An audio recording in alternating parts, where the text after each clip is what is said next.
નમસ્કાર. શિક્ષણ એટલે આપણી અંદર રહેલા દીવાને પ્રગટાવવાનો ઉત્સવ.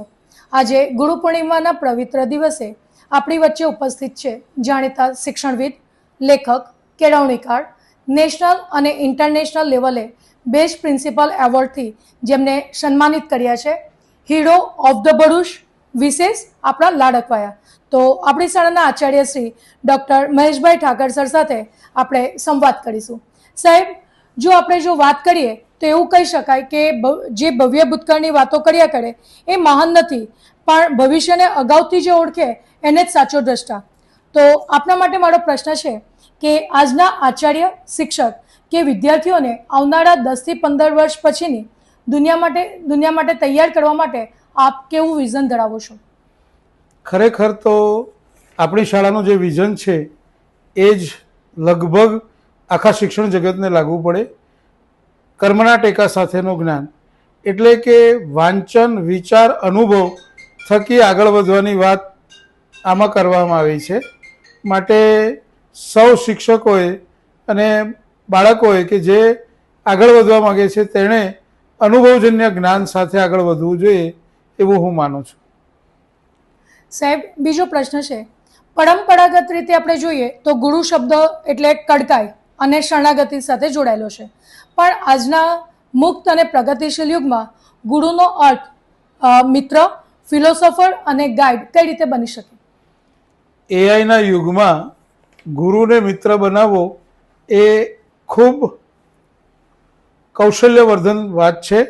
આમ જોઈએ તો ગુરુ એટલે માર્ગદર્શક, એક વિશ્વાસ છે, એક લાગણી છે કે જે બાળકને બૌદ્ધિક પિતા તરીકે આપણે ઓળખતા હોઈએ છીએ.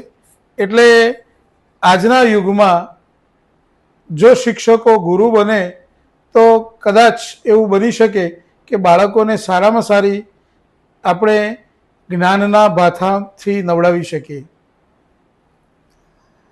સાહેબ, આગળનો પ્રશ્ન છે, ગૂગલ અને સોશિયલ મીડિયાના જમાનામાં માહિતીનો ઘસારો બહુ જ છે. આવા સમયે વિદ્યાર્થીઓએ શું વાંચવું કે શું જોવું તેના કરતાં વધારે ઇમ્પોર્ટન્ટ છે કઈ રીતે સાચું અને ખોટું વિચારવું. તો તે શીખવવામાં આજના ગુરુઓની ભૂમિકા કેવી રીતે વધી જાય છે? આ યુગમાં સંસ્કાર, સેવા અને માનવ મૂલ્યો એ ખૂબ મહત્વના છે. એ પ્રસ્થાપિત કરવામાં આપણે સફળ રહીએ તો આવનારો સમાજ ખૂબ ઉત્તમ બની શકે એવું હું માનું છું.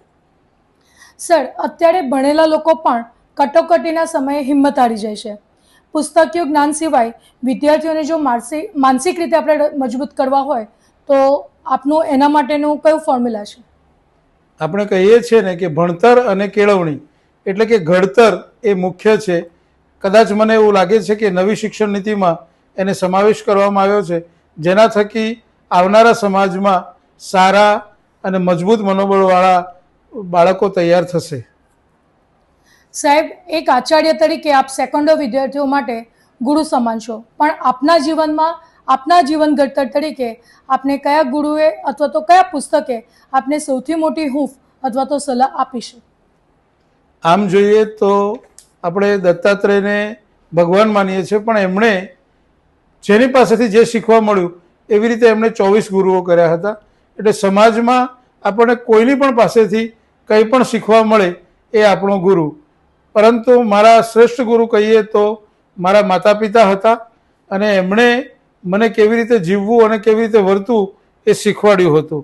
એટલે દરેક વિદ્યાર્થીના અથવા દરેકના જીવનમાં ખૂબ શીખવાનું હોય છે, અને જો એ શીખવી શકીએ તો આપણે આપણા જીવનને પણ ઘડી શકીએ. મારા ખાસ કરીને જે પુસ્તકની વાત કરી એ પુસ્તકમાં હું સિંહ પુરુષને અગત્યનું સ્થાન આપું છું. બહુ જ અદ્ભુત અને હૃદયસ્પર્શી વાતો કરી. સાહેબ, સાચો ગુરુ એ નથી કે જે આંગળી પકડીને ચલવે, પણ જે આપણને આપણી પાંખ પર ભરોસો રાખતા શીખવે. આજે આપની સાથે વાત કરતા સમજાયું કે એક આચાર્ય અને ગુરુના વિચારો જ આખી પેઢીનું ભવિષ્ય બદલી શકે છે. ગુરુ પૂર્ણિમાના પાવન દિવસે વિચારોને નવી દિશા આપવા માટે સાહેબ આપનો ખૂબ ખૂબ આભાર.